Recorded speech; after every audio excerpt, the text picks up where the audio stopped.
我从一个学校刚毕业开始讲起可能各位比较容易听得懂我们一起来想象一下一个人从学校刚毕业，刚加入公司，刚加入职场的时候，这个时候呢，他什么都不会技巧很差，但是呢，他所面临的问题实际上非常的大他要处理上司的问题，要处理同事的合作问题，要处理客户的问题，要处理日常大小各种技术上专业上的问题，非常的复杂。所以一个人从加入工作开始，这个时候他所最需要学的领导技巧叫做自我激励、自我领导就是把自己管好，凡事呢为成功找方法，不为失败找理由所以领导力的第一个层级，我们就称之为自我领导把自己管好，对不对？凡事正向思考积极进取这第一个叫自我领导。所以各位上什么自我领导、自我激励课都属于这一类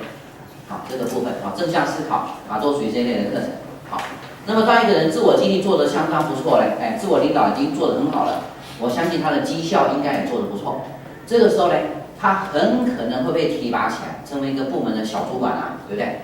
这时候他开始面临一个新的挑战，他要开始学习怎么样对员工呢布置任务，怎么样做日常的监督检查怎么样做绩效考核打考绩所以这时候他要开始学习领导力的第二个层次，称之为1对1的领导从交付任务开始到日常的监督检查到完成工作所以一般我们上领导力的课程90%属于这一类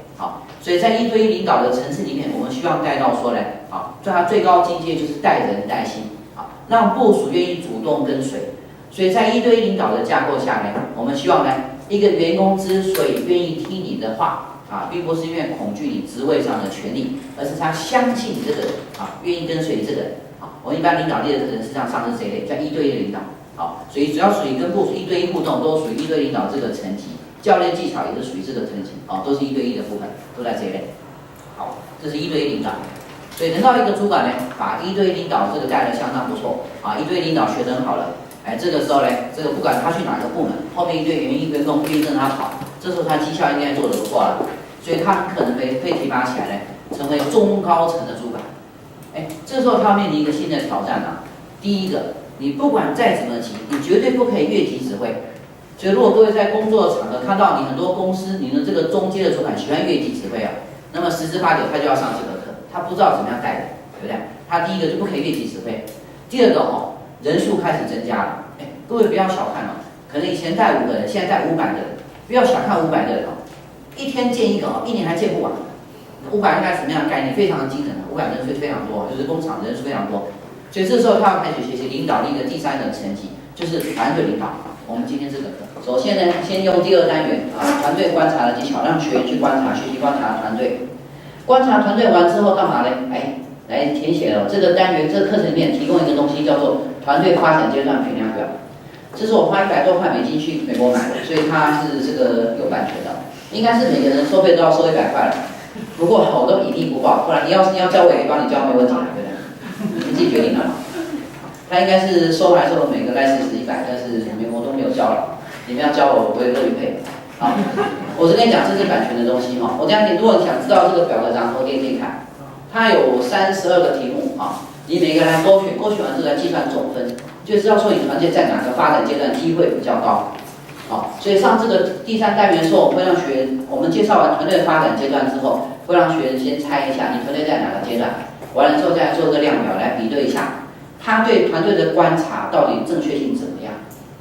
所以这个单元其实反思性也蛮高，让学员去验证一下填写完团队发展阶段的评量表，他会帮他推算说他的团队在4个阶段里面哪一个接下来你也可以判断团队的发展阶段，并且预测团队的行为。比方说你在第2阶段呢，风暴期一定会经常争吵，对不对？你也知道这个员工吵架会理所当然好，这是第一个部分好，那么接下来呢，我们就来谈应对好来。那这个知道团队发展阶段之后，我们来谈一些管理行为。如果在团队发展阶段1，接着就是第4单元制定团队公约；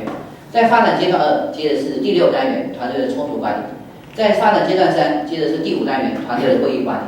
所以这个课程前3个单元呢是做布局，后面4个单元是做应对，4个发展阶段下的应对。这样懂吗？那课程是这样安排的好，但是还没有完这个部分呢，很多团队课程都有，团队发展阶段大家都会谈。这个课程不是强在这个地方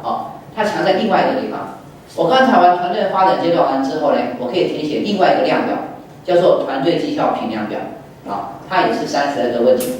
抱歉28个问题啊。但是呢，这个问题做完之后会帮你找出团队的短板所在，什么意思啊？好，我跟各位稍微介绍一下为什么这个教材用 perform 7个指标来做。各位有听过木桶理论吗？